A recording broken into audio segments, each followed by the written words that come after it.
নিয়োগ দুর্নীতিকাণ্ডে জড়িত কোন কোন প্রভাবশালী? অবশেষে প্রভাবশালীদের লম্বা লিস্ট এবার সিবিআইয়ের হাতে, আর সেই লিস্ট কিন্তু এবার প্রকাশ্যে।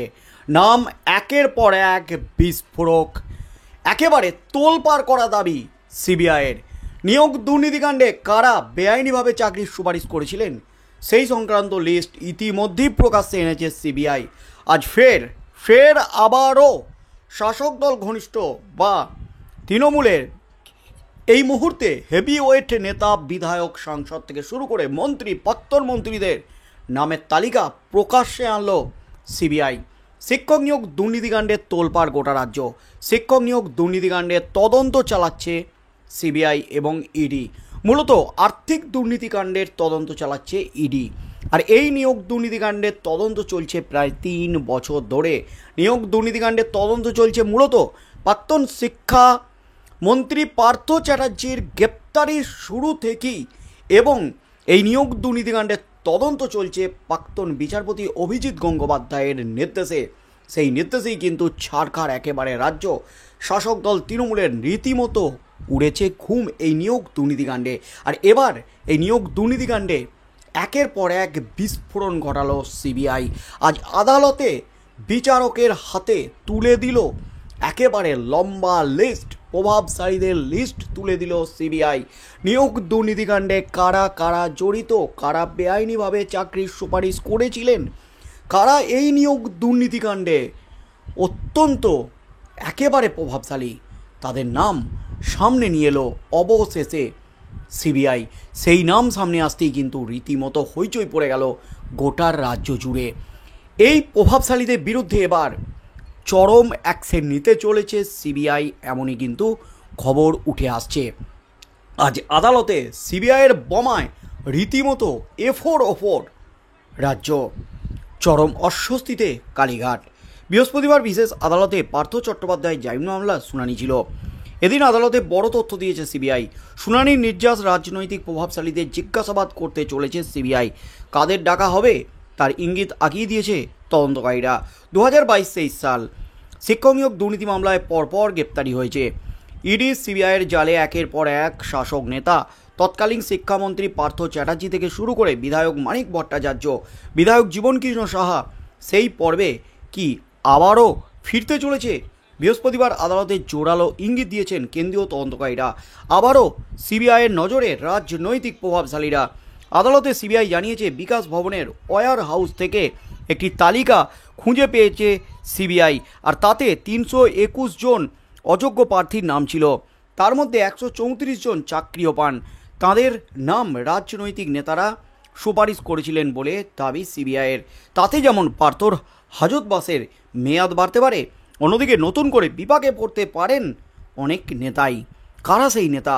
আদালতে জমা দেওয়া সিবিআইয়ের লিস্ট বলছে, তথ্য বলছে, সুপারিশকারীর তালিকায় নাম ছিল প্রাক্তন সাংসদ ও বিজেপি নেতা দিব্যেন্দু অধিকারীর, প্রাক্তন পুলিশ কর্তা ও বিজেপি নেত্রী ভারতী ঘোষ, রাজ্যসভার তৃণমূল সাংসদ মমতা বালা ঠাকুর, স্বরূপনগরের তৃণমূল বিধায়ক বীণা মণ্ডল, পাঁচলার তৃণমূল বিধায়ক গুলশান মল্লিক, পানিহাটির তৃণমূল বিধায়ক নির্মল ঘোষ, ক্যানিং পূর্বের তৃণমূল বিধায়ক শওকত মোল্লা, কতুলপুরের প্রাক্তন তৃণমূল বিধায়ক শ্যামল সাঁতরা।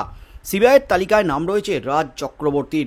তবে এই রাজ চক্রবর্তী ব্যারাকপুরের বিধায়ক কিনা তা স্পষ্ট নয়, কারণ সিবিআই তালিকায় সকলের নামের পাশে ডেজিগনেশন দিয়েছে, তবে রাজের নামের পাশে কোনো ডেজিগনেশন নেই। উল্লেখ্য, অভিনেতা রাজ চক্রবর্তী সে সময় বিধায়ক হননি। এক্ষেত্রে TV9 বাংলাকে রাজ চক্রবর্তী জানিয়েছেন, এটা আমি না, অন্য কারোর নামের সঙ্গে গোলাচ্ছে না তো। ফেব্রুয়ারি মাসের মাঝামাঝি এই নেতাদের নাম সামনে আসে। তখন শ্যামল সাঁতরার বক্তব্য ছিল এটা তাকে টার্গেট করা হয়েছে। শওকত মোল্লারও দাবি ছিল চক্রান্ত করে এই ধরনের নোংরামি করা হচ্ছে। এই নিয়ে বিজেপি নেতা দিব্যেন্দু অধিকারীর বক্তব্য নো কমেন্টস। অন্যদিকে বিজেপি নেত্রী ভারতী ঘোষের বক্তব্য, সিবিআই যখন আমার নামটা পেল, উচিত ছিল আমাকে ডেকে জিজ্ঞাসাবাদ করা। সিবিআই আমাকে একবারও ডাকেনি।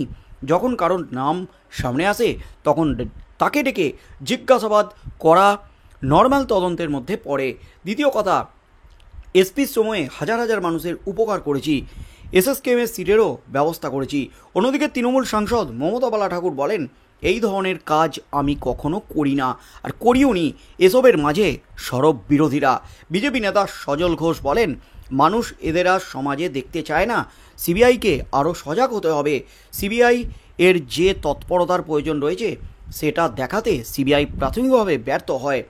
এখন যখন বলছেন তথ্য সামনে আনুক, বৃহস্পতিবার আদালতে সিবিআই জানিয়েছে মাস্টার মাইন্ড একমাত্র অনলি ওয়ান পার্থ চ্যাটার্জি, কিন্তু এই মাস্টার মাইন্ডের হ্যান্ডস কটা সেটাই এবার সামনে আনতে চলেছে সিবিআই।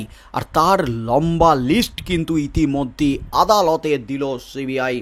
সেই লিস্টে কিন্তু একের পর এক বিস্ফোরণ, এবং সেই লিস্টেও কিন্তু একাধিক প্রশ্নচিহ্ন উঠে গেছে। কারণ রাজ চক্রবর্তী কে? রাজ চক্রবর্তী কি সিনেমা আর্টিস্ট রাজ চক্রবর্তী, তৃণমূল বিধায়ক রাজ চক্রবর্তী? এই প্রশ্নটা কিন্তু উঠে গেছে, কারণ তার নামের পাশে কোনো ডেজিগনেশন নেই। তার নামের পাশে কেন ডেজিগনেশন নেই? এই রাজ চক্রবর্তী তাহলে আসলে কে? রাজ চক্রবর্তী বলেছেন, আমি না, অন্য কারুর নামের সঙ্গে আমার নাম গুলিয়ে দিচ্ছে না তো? প্রশ্ন তুলে দিয়েছেন।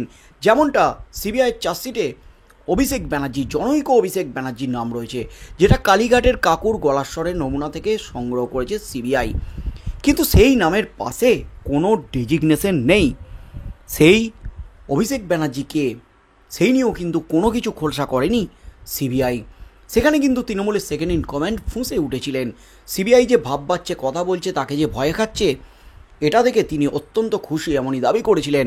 তার মধ্যেই সিবিআই আজ আদালতে যা দাবি করলেন, এবার কিন্তু সিবিআই বড় সড় বিস্ফোরণ ঘটাতে চলেছে। এবার যে সমস্ত প্রভাবশালীদের নাম উঠে এসেছে তাদের একে একে জিজ্ঞাসাবাদ করতে চলেছে, প্রয়োজনে হেফাজতও নেবে সিবিআই, এমনই কিন্তু দাবি করলো। তবে কি মানিক ভট্টাচার্য, জীবন কৃষ্ণ সাহাদের ফের হেফাজতে আসতে হবে? ফের কি জেলে ঢুকতে চলেছে?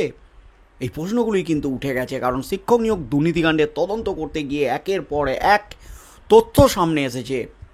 প্রাক্তন শিক্ষামন্ত্রী পার্থ চ্যাটার্জির কাছে যেত এই সমস্ত প্রভাবশালীদের লিস্ট, এবং সেখান থেকে চাকরি প্রার্থীদের সুপারিশ, যারা টাকা দিয়েছেন তাদের সুপারিশপত্র, যারা মূলত অযোগ্য, যারা টাকার বিনিময়ে চাকরি পেয়েছেন, যারা ফর্ম ফিল আপটা পর্যন্ত করেনি, এমন কিন্তু তথ্য সামনে এসেছে।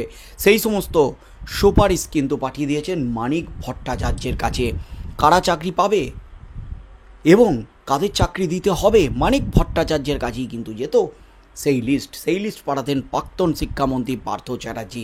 অর্থাৎ পার্থ চ্যাটার্জি যে মাস্টার মাইন্ড, সেটা কিন্তু আজ পার্থ চ্যাটার্জির ওএসডি সেটা দাবি করেছে ইডির কাছে, সিবিআইয়ের কাছে।